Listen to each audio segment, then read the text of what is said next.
കർത്താവായ യേശുക്രിസ്തുവിന്റെ അത്ഭുത നാമത്തിന് സ്തുതി. സഹോദരൻ ജോയ് തോമസിന്റെ സന്ദേശങ്ങളിൽ നിന്നും പരിഭാഷപ്പെടുത്തിയ പ്രഭാത ധ്യാനത്തിലേക്ക് ഏവർക്കും സ്വാഗതം.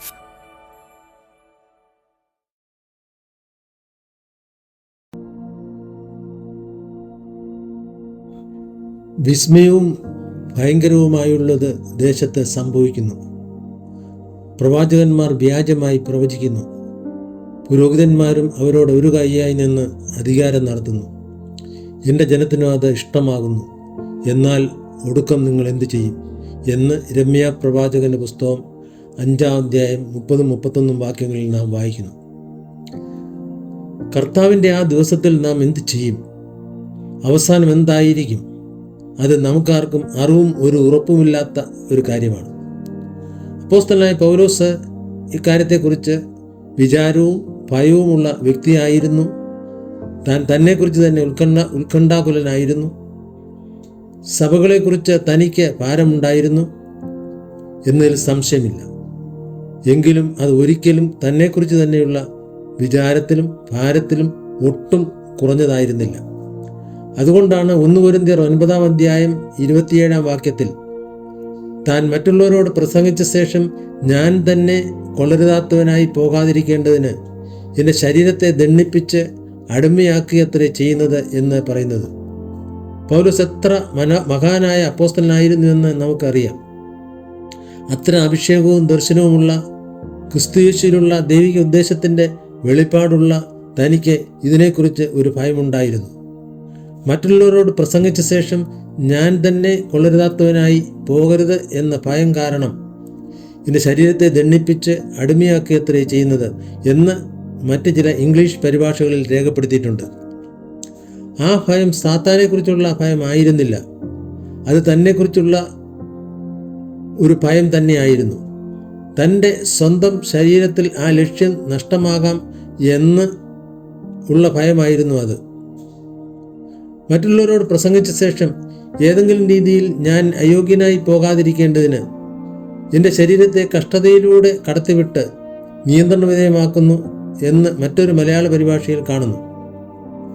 മറ്റുള്ളവരോട് പ്രസംഗിച്ച ശേഷം ഏതെങ്കിലും രീതിയിൽ താൻ അയോഗ്യനായി പോകരുത് എന്ന ഒരു കാര്യത്തിൽ പൗലോസ് തികച്ചും ആശങ്കാകുലനായിരുന്നു.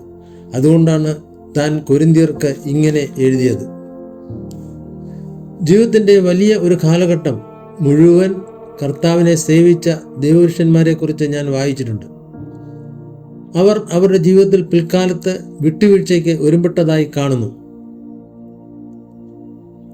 ആരംഭത്തിൽ അവർ പറഞ്ഞ കാര്യങ്ങളെ മാറ്റിപ്പറയുന്ന സ്ഥാനത്തേക്ക് അവർ വന്നു. എനിക്ക് പരിചിതരായ പല ദൈവദാസന്മാർക്കും ഇത് സംഭവിച്ചിട്ടുണ്ട്. അങ്ങനെയുള്ള വീഴ്ച അനേകർക്ക് ഉണ്ടായിട്ടുണ്ട്. ക്രിസ്തുവിലുള്ള അവരുടെ വിളിക്ക് നിരക്കാത്ത പല കാര്യങ്ങളിലും അവർ വീണ് അയോഗ്യരായി പോകുന്നത് സാധ്യമാണെന്ന് പൗലോസ് പറയുന്നു. കൊള്ളരുതാത്തവരായി പോകുവാൻ സാധ്യതയുണ്ട്. വീഴുക എന്നത് ഒരു സാധ്യതയാണ്. തള്ളിക്കളയപ്പെടുക എന്നതും ഒരു സാധ്യതയാണ് എന്ന് നമുക്ക് മനസ്സിലാക്കാം.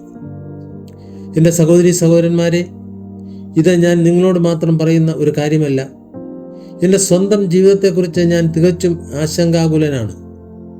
ദൈവം നമ്മെ എല്ലാം സഹായിക്കട്ടെ. നമ്മുടെ ആത്മീയ ജീവിതം മനുഷ്യന് മുമ്പിലുള്ളത് ആയിരിക്കരുത്. ഇത് നമുക്ക് തിരിച്ചറിയുവാൻ കഴിയട്ടെ. കർത്താവിന് മുൻപിൽ നമുക്ക് ആത്മീയമായി ഉണർന്നിരിക്കാം. നമുക്ക് നമ്മെ തന്നെ പരിശോധിക്കാം. ദൈവത്തിൻ്റെ വചനം നമ്മുടെ അടുക്കൽ വന്നിരിക്കുന്നു. ഇന്ന് പൊതുവെ സഭ ഉറക്കത്തിലാണ്.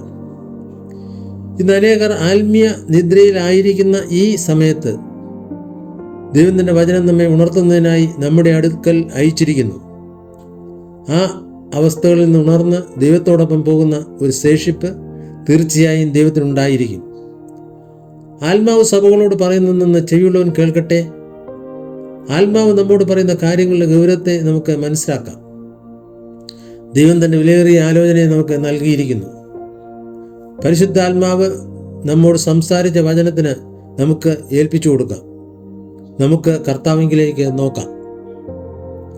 ദൈവത്തിങ്കിലേക്ക് നമ്മുടെ ഹൃദയങ്ങളെ ഉയർത്താം.